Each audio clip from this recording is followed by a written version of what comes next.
Bonjour et bienvenue à la critique exigeante pour cette review du chapitre 82 de Dragon Ball Multiverse ce coup-ci. Donc ça fait quand même du bien de faire des reviews de produits Dragon Ball de meilleure qualité. Donc on avait ce chapitre-là que j'attendais beaucoup, c'est-à-dire la reprise du tournoi. Toutes les machinations de Babidi sont maintenant derrière nous, bien que le premier chapitre, ce chapitre-là quand même, on voit les réactions de certains personnages. Les Badak et Piccolo Père qui disent qu'ils sont qu'ils apprécient quand même de pouvoir faire le mal comme ils le faisaient jadis, mais qui, présent, ils sentent un peu de la compassion. Également un passage avec Cell, avec Vegeta, méchant, si on veut, Badak, etc. Passage que j'ai quand même apprécié, je trouve que ça avait bien du sens, surtout qu'on va développer un peu plus, on apprend un peu plus, on dirait, sur la relation entre le grand Kaioshin et Buu. C'est pas encore vraiment tant clair. On sait maintenant que le grand Kaioshin n'est pas vraiment capable de reproduire la technique de Gast. Donc, à voir qu'est-ce qui lie les deux, honnêtement. J'ai hâte d'en apprendre un peu plus à ce niveau-là. Par contre, je vais le soulever parce que ça vaut la peine de le faire.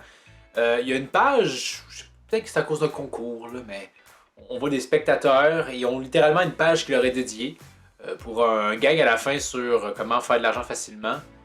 J'ai pas compris. C'était quoi le but, l'intérêt? C'est vraiment... je pense que c'était probablement un concours de faire des lecteurs comme public et voilà. Ça fait tâche, honnêtement. Donc on aurait pu se passer de cette page-là puis avoir d'autres choses. Je pense que ça aurait été bien. Et maintenant, embarquons peut-être dans plus le vif du sujet, bien que c'est pas la partie qui est la plus intéressante pour l'instant, parce que je le dis encore, le plus gros problème avec Multiverse, bien que ce soit une force et une faiblesse, c'est son rythme de parution. Il pourrait prendre le temps qu'il prend puis nous livrer à chaque mois son chapitre. Je pense que ça serait beaucoup plus intéressant qu'aller au compte-gouttes, bien que ça susciterait moins la discussion. Mais vraiment, combat page par page, c'est assez indigeste. Donc, je le répète encore une fois, généralement, moi, ce que je fais, c'est que j'attends que je sache que c'est terminé, puis je le lis. C'est ce que je vous conseille de faire également. Donc, le fameux combat Oob contre Goku.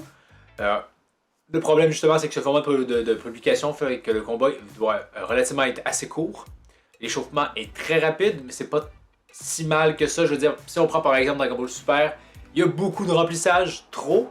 Dans Dragon Ball Multiverse, il y en a peut-être insuffisamment, mais le format, le fait que c'est un fan-made l'oblige.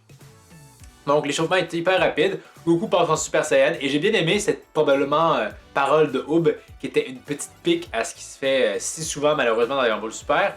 C'est Oob de dire « on passera pas à travers tous les niveaux, un à un. » Ça serait stupide.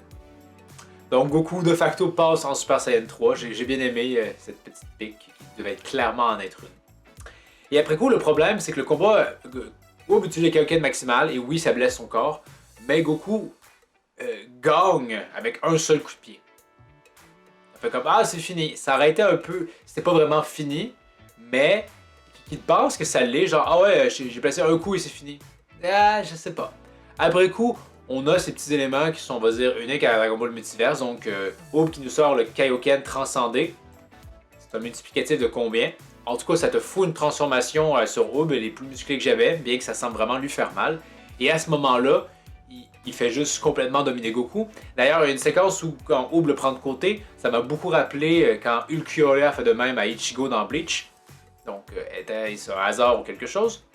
Mais après coup, le problème, c'est que Oob défonce trop la gueule à Goku qui peut vraiment rien faire. Ce qui met pas vraiment en valeur Goku tant que ça, à mon avis. Et ce chapitre se conclut alors que Oob vient porter un coup décisif, mais au final, peut-être que le Kaioken le blesse davantage lui qui parvient à blesser Goku. À voir, est-ce que c'est déjà terminé? Également aussi, on peut en parler, j'aime bien la petite astuce de Oob qui fait croire qu'il est capable de se transformer en bonbon, mais que c'est pas le cas. C'est quand même un passage comique, bien que... c'était bien. J'ai bien aimé l'idée. Ça avait bien du sens. Donc, chapitre agréable, honnêtement. Je suis content que le tournoi ait repris. En plus que je savais plus trop qui allait s'affronter dans les quarts de finale. Vegeta contre Cell, ça je le savais. D'ailleurs, je me demande vraiment comment est-ce que Vegeta va parvenir à faire quelque chose. Je veux dire, Cell est maintenant plus fort que jamais. Également, bien évidemment, il y a X23. 23, je sais plus c'est quoi son nom, contre Buu. Ça aussi, ça va être assez intriguant parce qu'on le sait probablement que l'autre est bien plus pété que Buu, qui est pourtant déjà bien pété. Donc, c'est assez mystérieux. Et puis, Bra contre Gast. Là-dessus, ça devrait être une domination assez aisément de la part de Gast. C'est pas le combat qui m'intéresse le plus, mais bon, on sait comment le récit aime bien mettre en valeur Bra.